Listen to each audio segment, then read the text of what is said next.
नमस्कार साथियों।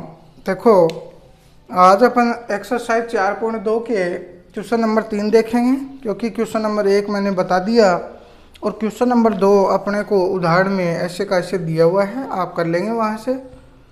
तो देखिए, क्वेश्चन मैंने पहले लिख लिया है ताकि थोड़ा सा टाइम बचे। ऐसी दो संख्याएं ज्ञात कीजिए जिनका योग 27 हो और गुणनफल 182 हो। तो सबसे पहले अपन क्या करेंगे, देखो ऐसी दो संख्याएं, तो सबसे पहले माना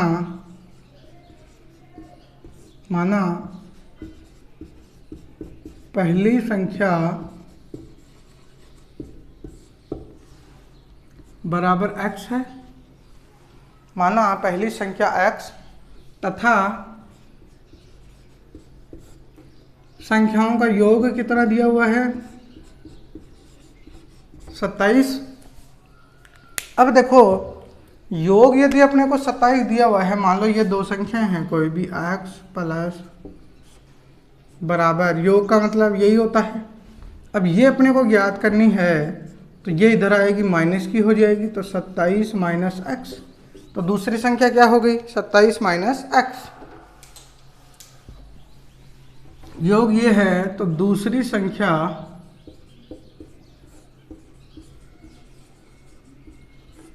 क्या होगी, 27 माइनस एक्स।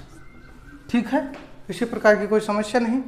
अब दिया है आगे गुणनफल 182 हो, तो गुणनफल कितना दिया है, 182 हो, किनका, दोनों संख्याओं का। तो मैं लिख देता हूँ यहाँ x गुणा 27 माइनस एक्स बराबर 182।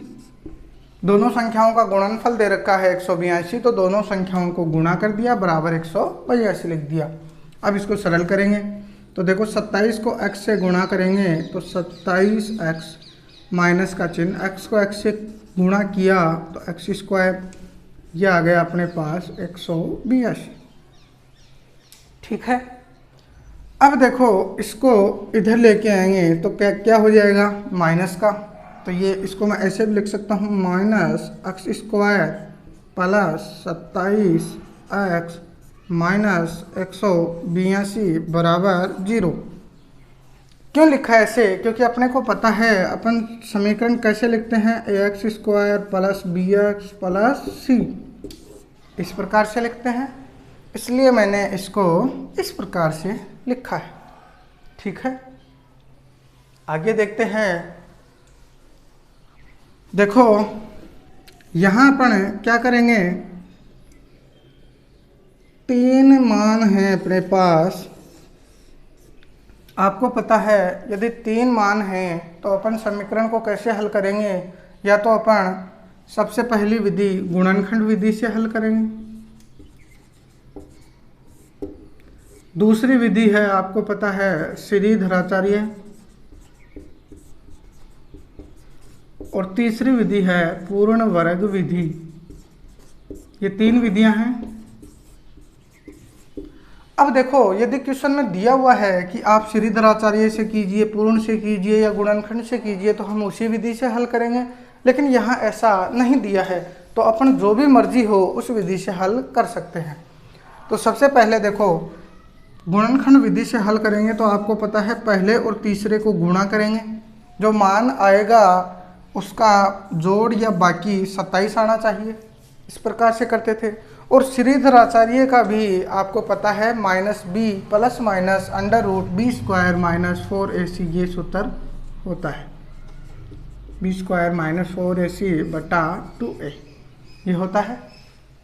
तो देखो, अब इसको अपन श्रीधराचार्य से करके दिखा देता हूँ, या फिर आपको, चलो जो भी आपकी इच्छा है, चलो पहले श्रीधराचार्य से कर लेते हैं ताकि थोड़ा सरल रहेगा। क्योंकि मान लो आपसे टुकड़े नहीं हो रहे हैं इसके, तो क्या करेंगे, तो देखो श्रीधराचार्य सबसे बढ़िया है। a का मान कितना है, -1, यहाँ b का मान कितना है 27, c का मान कितना है -182। ठीक है, तो सूत्र लिख देता हूँ मैं यहाँ, -b plus minus under root b square minus 4ac बटा 2a।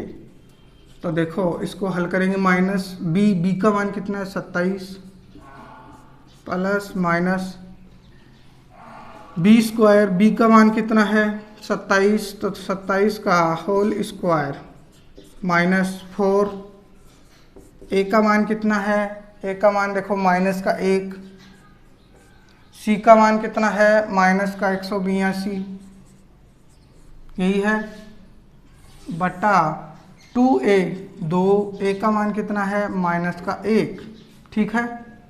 तो देखो minus 27 plus minus under root 27 का होल स्क्वायर क्या हो जाएगा, देखो 27 को 27 से गुणा करेंगे, आप करके देख लेना, 7 तो 7 49, 4 7 दूनी 14 18, 7 दूनी 14, 1 2 दूनी 4 1 5, 9 8 4 12, 5 6 7, 729 माइनस, इसको हटा देता हूँ मैं, ये गुणा आप करके भी देख सकते हैं घर पे।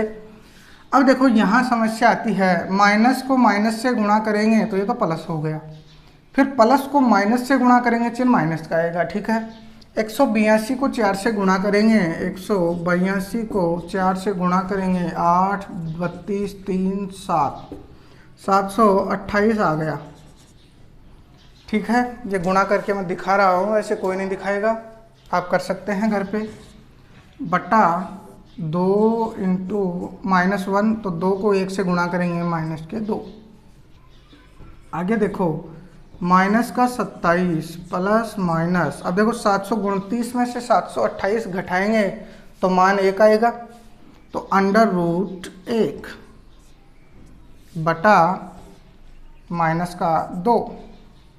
अब देखो इसको सरल करेंगे, माइनस का चिन्ह 27, अब प्लस माइनस अंडर रूट 1 का मान 1 बटा माइनस का 2, ठीक है। अब देखो यहाँ से देखो -2 प्लस माइनस लगा हुआ है, तो एक बार प्लस ले लेंगे एक बार माइनस, तो -27 प्लस 1 बटा 2, और दूसरा ले लेंगे अपन -27 माइनस 1 बटा 2। किसी प्रकार की कोई समस्या नहीं होगी। अब देखो 27 में से 1 घटाएंगे 26 बचेगा, चलो मैं इसको यहाँ लिख देता हूँ। देखो माइनस का चिन्ह है, दोनों ही माइनस के अंदर जुड़ जाएंगे, तो 27 और 1 28, तो ये माइनस का 28 बटा माइनस का 2, माइनस से माइनस कैंसिल, तो अपने पास मान क्या आया, 2 का भाग 28 में देंगे 14, प्लस का आएगा। यहाँ देखो माइनस का 27 में से 1 जोड़ेंगे तो माइनस का 26 बटा माइनस का 2, माइनस से माइनस कैंसिल, 2 का भाग 26 में देंगे, इतना आएगा मान 13, ठीक है। किसी प्रकार की कोई समस्या हो मैं बोर्ड देख लेता हूँ भाई, पूरा आ रहा है नहीं आ रहा है बिल्कुल। तो ये देखो 13 और 14 इसके मान आ गए, इसका मतलब पहली संख्या 13 और दूसरी संख्या 14, या पहली संख्या 14 और दूसरी संख्या 13, इस प्रकार से अपने को करना है। और अब देखो अपने पास 2 मान तो आ ही गए, इसका मतलब अपन टुकड़े भी क्या लेते, 13 और 14, इससे भी कर सकते थे, क्योंकि 13 और 14 27 और गुणा करेंगे तो 182, किसी प्रकार की कोई समस्या नहीं होगी। चलो मैं उससे भी आपको बता देता हूँ। अब अपने को पता चल गया कि टुकड़े क्या आएंगे 13 और 14, या फिर आपको करके देखना पड़ेगा वही। अब देखो यहाँ लिखा है -x² प्लस 27x माइनस 182 बराबर 0, यही है बिल्कुल। तो टुकड़े अपने को पता है 13 और 14 होंगे, तो -x² प्लस, चलो एक बार माइनस का लिख लेते हैं दोनों को, 14x माइनस 13x माइनस 182 बराबर 0, ठीक है। अब देखो अपने को चाहिए गुणा करने पर तो प्लस के, क्योंकि माइनस और माइनस प्लस हो जाएगा, तो प्लस के तो क्या आने चाहिए 182 गुणा करने पर, और प्लस के ही क्या आने चाहिए जोड़ने पर 27, तो प्लस का ही सारा सिस्टम है, तो अपन दोनों को प्लस का ले लेंगे। लेकिन दोनों को प्लस का लेंगे तो देखो 14 को 13 से गुणा करेंगे तो 182 प्लस का आएगा, 13 और 14 को जोड़ेंगे तो भी प्लस का 27 आएगा, ठीक है। तो देखो इन दोनों में कॉमन ले लेंगे। यहाँ देखो माइनस एक्स स्क्वायर है तो माइनस एक्स कॉमन ले लिया। यहाँ माइनस एक्स कॉमन लेंगे तो ये माइनस बाहर है तो अंदर का चिन्ह बदल जाएगा, 14 आ गया। ये प्लस का 13 कॉमन लेंगे तो यहाँ बचेगा x माइनस 13 का भाग इसमें देंगे, 13 एकम 13 और कितने बच गए 5, 52 हो गए, 13 चौक 52, x माइनस 14 आ गए, बराबर क्या चल रहा है 0। दोनों समीकरण समान हैं तो एक तो समीकरण बाहर ले लेंगे, एक इन दोनों का बना लेंगे। तो ये क्या बन जाएगा माइनस एक्स प्लस 13 बराबर 0। अलग अलग लिख लेंगे, x माइनस 14 बराबर 0 और दूसरा लिखेंगे माइनस एक्स प्लस 13 बराबर 0। यहाँ देखो x बराबर कितना आया, ये इधर भेजेंगे 14 और यहाँ क्या आया, इस x को ही इधर भेज दें तो माइनस एक्स था प्लस एक्स हो गया बराबर 13। तो 13 और 14 आ गए मान। यही अपने को निकालना था, चाहे इस प्रकार से निकाल लो चाहे उस प्रकार से। और जो तीसरी विधि है पूर्ण वर्ग, वो अपन कल 4.3 में पढ़ेंगे। अगला देखो क्वेश्चन नंबर, दोनों तरीके से मैंने आपको बता दिया, जो आपको तरीका अच्छा लगे वो आप कर सकते हैं भाई। अगला क्वेश्चन दिया हुआ है, इसी में दो क्रमागत संख्या धनात्मक पूर्णांक ज्ञात कीजिए। दो क्रमागत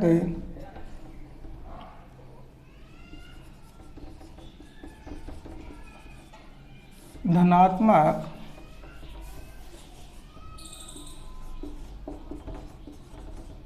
पूर्णांक ज्ञात कीजिए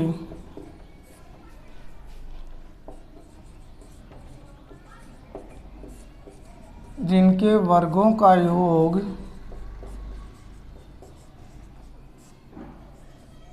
365 हो। ये दिया हुआ है। देखो इसको कैसे हल करेंगे। सबसे पहले अपने को दिया है दो कर्मागत। अब कर्मागत का मतलब एक दिन पहले भी आपको बताया था। कर्मागत का मतलब है अपन यहाँ 101 ले रहे हैं, उसके बाद में क्या आएगा 102। अपन यहाँ 10 ले रहे हैं, 10 के बाद में क्या आएगा 11। यहाँ अपन x ले रहे हैं तो x के बाद क्या आएगा x प्लस 1। अपन यहाँ 10x ले रहे हैं, इसके बाद में क्या आएगा 10x प्लस 1। यह क्या होती है कर्मागत, यानी क्रम से। जैसे और भी आपको बता दूं, मान लो यहाँ 5 ले रहे हैं तो कितना आएगा 6, या 6 का मतलब होता क्या वास्तव में 5 प्लस 1, यानी 1 जोड़ देते हैं बिल्कुल। तो देखो यहाँ अपन क्या करेंगे, यहाँ दिया हुआ अपने को दो क्रमागत धनात्मक पूर्णांक ज्ञात करने हैं जिनके वर्गों का योग 365 है। तो मैं यहाँ लिख लेता हूँ, माना प्रथम धनात्मक पूर्णांक x है। अब प्रथम x है तो द्वितीय क्या होगा, था द्वितीय पूर्णांक x प्लस 1 है। सीधी सी बात है। कह रहा है दोनों का वर्गों का योग, जिनके वर्गों का योग कितना है 365। अब वर्गों का योग का मतलब वर्ग करके जोड़ना है, तो वर्गों का योग, तो x का वर्ग तो क्या हो जाएगा x स्क्वायर, x प्लस 1 का वर्ग क्या हो जाएगा x प्लस 1 का स्क्वायर बराबर वर्गों का योग कितना दे रखा है 365। लिख दिया वर्गों का योग, हो गया वर्गों का योग। ये कहता याद कीजिए जिनका योग कहता तो x को प्लस कर देते x प्लस 1 से, लेकिन वर्गों का योग कहा है तो वर्गों का योग अपन ने कर दिया। इसको सरल करेंगे x स्क्वायर प्लस, अब ये देखो x प्लस 1 का होल स्क्वायर है तो ये सूत्र होता है आपको पता है a प्लस b का होल स्क्वायर का। तो ये क्या हो जाएगा a square plus 2ab plus b square, यही होता है। तो ये अपन फॉर्मूला रखेंगे तो ए स्क्वायर का मतलब x square plus b square 1 plus 2x, ये हो गया अपना 70 बराबर 365। इसको सरल करेंगे, देखो x square plus x square, कितने x square 2x square, plus फिर x का पद लिखते हैं 2x प्लस 1 बराबर 365, इस प्रकार से लिखेंगे। अब देखो ये 1 है, ये इधर आएगा माइनस का हो जाएगा, तो 2x स्क्वायर प्लस 2x, ये 1 इधर भेजेंगे तो 364, यानी 365 माइनस 1 तो 364। अब देखो यहाँ भी 2 है, यहाँ भी 2 है, इसमें भी 2 का भाग जा रहा है, तो अपन पूरे समीकरण में 2 का भाग दे देंगे।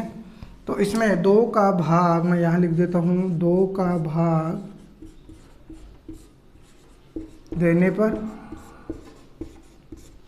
2 का भाग देंगे तो यहाँ तो बचेगा एक्स स्क्वायर प्लस यहाँ क्या बचा x बराबर यहाँ क्या बचेगा 364/2, तो 2 का भाग देंगे, मैं यहाँ लिखता हूँ एक्स स्क्वायर प्लस एक्स बराबर 2 एकम 2, 2 8 16, 2 दूनी 2 8 16, 2 दूनी 4, 182, ये मान अपने पास आ गया। अब इसको वापस इधर भेजेंगे तो x square plus x minus 182 बराबर 0। क्यों भेजा वापस? क्योंकि अपने को मान निकालना है, 3 मूल या 3 मान अपने को करके समीकरण हल करने हैं। अब देखो वो समीकरण बन गई। अब देखो आपको पता है अच्छे तरीके से कि 182 कब आता है, 13 और 14 को गुणा करते हैं तब आता है। अब आप कहोगे कि सर आपको क्या पता, तो भाई साहब मैंने कोई रट नहीं रखा, अभी जस्ट पीछे जो सवाल किया था उसमें अपन ने देखा था कि मान आया था 13 और 14, 13 को 14 से गुणा करते हैं 182 आया था, और 13 और 14 को जोड़ा तब 27 आया था। लेकिन यहाँ प्लस का x है तो 14 में से 13 घटाएंगे तो 1 बचेगा कि नहीं बचेगा, तो देखो गुणनखंड विधि से ही हल करेंगे इसको। X square plus 14x minus 13x minus 182 बराबर 0। अब देखो 14 में से 13 गया, प्लस का x बचेगा, बिल्कुल सही है। 14 को 13 से गुणा किया 182 आएगा, बिल्कुल सही है। लेकिन यहाँ माइनस का आना चाहिए, देखो माइनस का आना चाहिए ना, तो प्लस को माइनस से गुणा करेंगे माइनस आएगा। चेंज सिर्फ यहाँ ही किया अपन ने, बाकी सेम का सेम है। ये देखो ये सेम है, ये सेम है, ठीक है। अब यहाँ कॉमन लेंगे, कॉमन लिया जाएगा तो देखो यहाँ x कॉमन ले लिया, यहाँ क्या आएगा x प्लस 14, और यहाँ कॉमन लिया माइनस का 13, यहाँ आएगा x, अब बाहर माइनस है तो अंदर का चिन्ह चेंज, यह आ गया 14 बराबर 0। और इसको सरल करेंगे x प्लस 14 और इसको लिख लिया x माइनस 13 बराबर 0, और इन दोनों को अलग अलग 0 रख लेंगे, x प्लस 14 बराबर 0, x माइनस 13 बराबर 0, और x का मान यहाँ से आ गया प्लस का 13 और x का मान यहाँ से आ गया माइनस का 14, क्योंकि ये माइनस का हो जाएगा, ये इधर आएगा प्लस का हो जाएगा। किसी प्रकार की कोई समस्या नहीं। आप चाहो तो इसको गुणनखंड विधि की जगह है पूर्ण विधि से कर लो, चाहे श्रीधराचार्य से। श्रीधराचार्य आपको बता दी, पूर्ण नहीं बताई, वो अपन कल वाली प्रश्नावली में देख लेंगे। और ये है क्वेश्चन नंबर 4 ये भाई, ठीक है। किसी प्रकार की कोई समस्या नहीं होगी। अगला देखते हैं, इसी में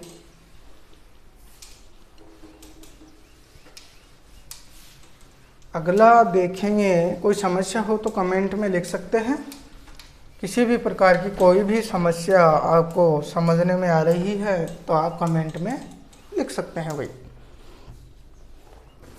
आगे है, एक समकोण त्रिभुज की ऊंचाई इसके आधार से 7 सेंटीमीटर कम है।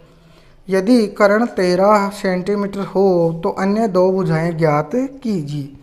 अब देखो इसमें समकोण त्रिभुज की बात कर रहा है। समकोण त्रिभुज की ऊंचाई इसके आधार से कितनी कम है, 7 सेंटीमीटर कम है।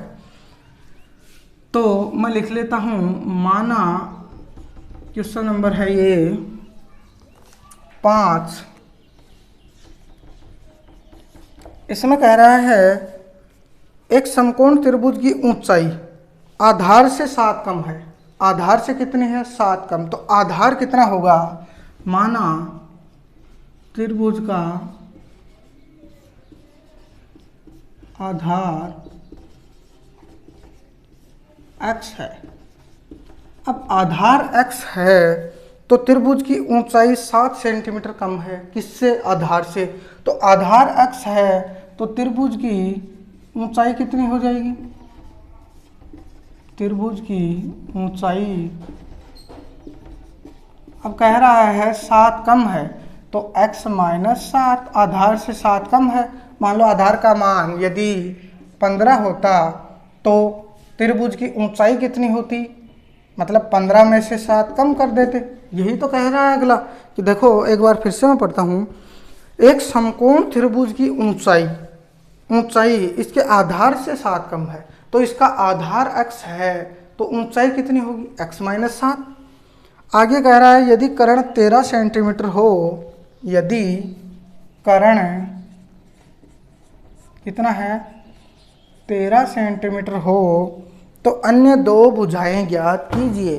अन्य दो भुजाएं, अब अन्य दो भुजाएं आपको पता है आधार और लंब और ये कर्ण है, तीनों हैं। अब देखो आपको सूत्र भी पता है,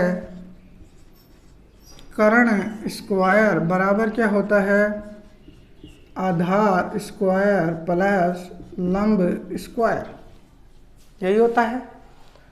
अब देखो आधार अपने को पता है, कर्ण कितना दिया हुआ है 13 का स्क्वायर बराबर आधार कितना है x का स्क्वायर प्लस लंब। अब लंब का मतलब ऊंचाई। अब देखो ये मान लो कोई त्रिभुज है, ठीक है, यहाँ आधार तो ये हो गया, ऊंचाई ये हो गई x माइनस 7 और कर्ण ये हो गया, तो ये लंब ही तो है, लंब है ना, तो लंब कितना हो गया x माइनस 7 का होल स्क्वायर, ठीक है। सरल कर लेंगे, 13 का होल स्क्वायर कितना होता है 169, x स्क्वायर का x square plus x minus 7 का होल स्क्वायर। अब देखो x माइनस 7 का होल स्क्वायर है तो आपको पता है ये कैसे होगा, a माइनस बी का होल स्क्वायर का सूत्र लगेगा, यानी a square plus b square minus 2ab। तो इसको लिखेंगे इस प्रकार से, तो x square plus 49 plus 2 minus 2 into 7 into x, यही होता है। तो ये लिख देंगे मान x स्क्वायर प्लस 49 माइनस 7 दूनी 14x, लिख दिया। अब इसको सरल कर लेंगे, अब इसको सरल करेंगे तो देखो ये 169 है, x स्क्वायर है, यहाँ x स्क्वायर है, ये है मान अपने पास पूरा। तो चलो इसको एक बार फिर से लिख देता हूँ, x square plus x square plus, अब देखो 49 माइनस 14x बराबर 169। अब x स्क्वायर कितने x स्क्वायर 2x स्क्वायर, चलो इसको यहीं लिख देता हूँ मैं 2x स्क्वायर, ठीक है। अब समीकरण को आपको पता है कैसे लिखते हैं, 2x square plus 49 minus x minus 14x बराबर 169। अब देखो ये 49 प्लस के हैं, इधर जाएगा माइनस का हो जाएगा, मैं इसको इधर भेजता हूँ तो 169 माइनस 49 बराबर 2x स्क्वायर माइनस 14x। 169 में से 49 घटाएंगे तो 0, 6 में से 4 गए 2, 120, ठीक है। तो यहाँ मैं लिखता हूँ 120 बराबर 2x स्क्वायर माइनस 14x, ठीक है। अब देखो मैं इसको देखो थोड़े से तरीके से लिख लो, बाकी यदि बराबर के उस साइड में लिखेंगे तो अपन चिन्ह परिवर्तित नहीं करते हैं। जैसे मैं इसको ऐसे भी लिख सकता हूँ 2x स्क्वायर माइनस 14x बराबर 120। अब चिन्ह परिवर्तित नहीं किए, क्यों? क्योंकि ये बराबर का पूरा पद इस साइड में था, ये रहा, और ये इस साइड में था तो ये रहा।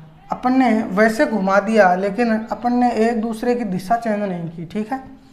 अब देखो यहाँ 2 है, अब इसको सरल कर लेंगे थोड़ा सा। 2 का भाग पूरी समीकरण में चला जाएगा तो 2 का भाग देंगे, मैं लिख देता हूँ 2 का भाग देने पर सरल हो जाता है थोड़ा, इसलिए देते हैं, वरना आंसर तो इससे भी आ जाता है, कोई बड़ी बात नहीं। तो 2 का भाग देंगे तो यहाँ बचा x²। चलो पूरे में देके देखते हैं। देखो 2 का भाग दिया -14x बटा 2 का भाग दिया बराबर 120 बटा 2 का भाग, इस प्रकार से देते हैं। 2 से 2 कैंसिल आउट, यहाँ बचा x²। यहाँ भाग देंगे 7 बार जाएगा, यहाँ भाग देंगे 6 बार जाएगा, तो 60 आ गया, ठीक है। अब ये है, इसको इधर लेके आएंगे तो x² -7x -60 बराबर 0। अब अपने पास ये समीकरण आ गई। अब इसमें अपने को गुणा करना है, 60 आना चाहिए, जोड़ने या घटाने पर 5 आना चाहिए। तो 12 और 5, 12 पंजू 60 होते हैं, और 12 में से 5 घटाएंगे तो 7 आएगा। तो देखो मैं यहीं लिखता हूँ, चलो x² -12x -5x -60 बराबर 0। अब देखो गुणा करने पर तो माइनस के 60 आना चाहिए, क्योंकि माइनस का चिन्ह है। जोड़ने या घटाने पर माइनस का 7 आना चाहिए, लेकिन यहाँ देखो माइनस का चिन्ह है, यहाँ भी माइनस का है, लेकिन माइनस और माइनस तो जुड़ते हैं, तो 12 और 5 तो 17 हो जाएंगे। इसका मतलब 1 को माइनस करना पड़ेगा। अब 12 को मैं प्लस का करूँगा तो 12 तो प्लस के 12 में से माइनस के 5 जाएंगे, तो प्लस के 7 बचेंगे, अपने को माइनस के 7 चाहिए। तो अपन इसको प्लस करेंगे तो देखो 12 में से 5 गए, माइनस का 7, 12 को 5 से गुणा करेंगे 60, माइनस को प्लस से गुणा करेंगे माइनस। तो देखो कॉमन ले लेंगे, x कॉमन आ गया, यहाँ बचा x -12, यहाँ 5 कॉमन आ गया, यहाँ बचा x -12 बराबर 0। यहाँ देखो अब 2 कोष्टक समान है, एक बाहर ले लेंगे x -12 और एक ये कोष्टक बन जाएगा इन दोनों से x + 5 बराबर 0, ठीक है। मैं यहाँ लिखता हूँ अब आगे, ये बच गया अपने पास x -12 बराबर 0, दूसरा है x + 5 बराबर 0। ये माइनस का इधर आएगा x बराबर 12, ये इधर आएगा x बराबर -5। ये दोनों मान अपने पास आ गए। इस प्रकार से आपको हल करना है। किसी प्रकार की कोई समस्या हो तो आप आराम से पूछ सकते हैं। आज की प्रश्नावली अपनी कंप्लीट हो गई है। अपन कल 4.3 पढ़ेंगे, और किसी प्रकार की कोई समस्या आई है तो आप कमेंट बॉक्स में बता सकते हैं। धन्यवाद, आज के लिए इतना ही।